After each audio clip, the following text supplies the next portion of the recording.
Doctor, let's begin by telling this jury you and I have actually known each other for quite some time professionally. Is that right? Yes. You testified on behalf of plaintiffs in cases where I was representing the defendant. Is that right? Yes, that's true. And who've also testified at my request. Is that correct? Yes, sir. Doctor, are you a physician licensed to practice medicine in this state? Yes. Would you please share with the court and jury something about your education and training? Okay, I went to college at Georgetown University in Washington, D.C. I went to medical school at University of Virginia, and after graduating from medical school, I did an internship in surgery at Toronto General Hospital, and then a second year of surgery at Ohio State University Hospital. Doctor, do you currently hold any faculty positions at any medical school? Yes, I'm professor of neurosurgery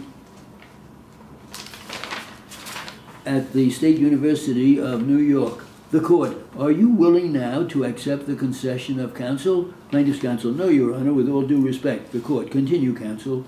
Doctor, are you board certified? Yes, I am. Would you please explain to the jury what that means? I'm board certified in neurological surgery. It means that I satisfactorily completed a recognized training program that was at the University of Virginia. Doctor, have you contributed any chapters in the textbooks? Yes. And would you please describe them to the jury? Most of my writing has related to injuries of the nervous system. I've also written a book on hand injuries. Would you please describe to the jury what your duties as a professor at the medical school consists of? At this point, it involves mainly teaching of medical students and residents. Doctor, have you ever testified in court before? Yes. Would you please tell the jury about how many times?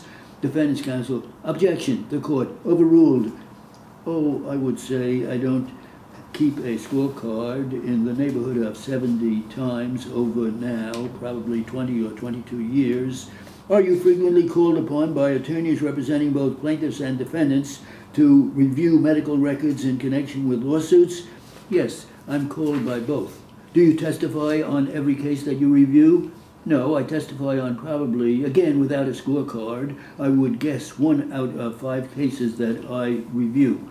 Doctor, are you being compensated for your time away from the medical school and your office today? Yes. Would you describe, have you been compensated to the jury, please? Well, for my time this morning, I'll be paid $12,000. Doctor, are you familiar with the neurological standards of practice with regard to the treatment of spondylolisthesis as it exists in 1996? Yes. We've got models and we've got x-rays and anything you need to describe it to the jury. And before we get into that more specifically, I want you to review with regard to the lawsuit brought by the plaintiffs against my client, the opportunity to review the records of Dr. Diamond. Yes. And I sent you the pretrial depositions, bills of particulars, and medical records. Is that right? Defendant's counsel, I object, leading the court. Objection is overruled. Yes. And since that time, I've also sent you some of the testimony in this trial. Yes, sir. Right up until this morning, and you had an opportunity to review the recent records of the Mercy Medical Center with regard to a surgery that was performed in October of 1996. Is that right? Yes. And that surgery consisted of a laminectomy followed by a fusion with fixation using spinal instrumentation? Yes. Doctor, did you also have an opportunity to review the records of Dr. Diamond? Defendant's counsel, I object to the form. The court overruled. Yes. Doctor, do you have an opinion with a reasonable degree of medical certainty as to whether it was appropriate and in accordance with good and accepted practice for Dr. Diamond to recommend Mr. Crabb undergo a decompression laminectomy? Yes, I believe it was appropriate. Please explain to the jury the basis of your opinion. The patient had a spondylolisthesis, which I suspect has already been explained to you, but as I'm talking about it, it's basically a partial dislocation of one vertebra on another. Normally, they are stacked one on top of each other. In a partial dislocation, one slips forward, or less commonly slips backward, in this case forward to another.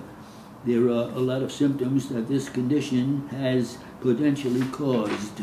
In this particular case, the tissues give rise to a suggested irritation of the nerve roots, which are the nerves that come out of the spinal cord. They come out of the spinal cord, do you say? That is my testimony, yes. Now, let me ask you this, doctor. With respect to the spinal cord, would you explain to the jury, in this case, the importance of the fixation part of the procedure? And again, we have models if you need them.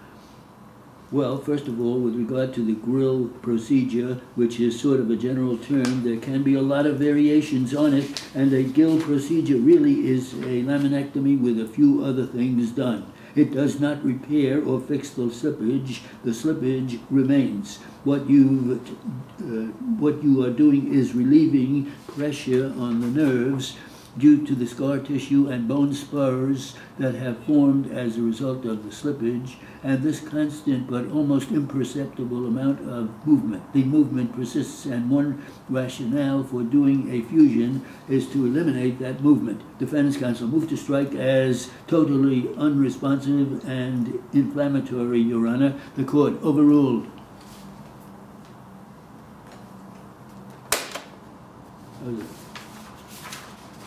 No, that's fine.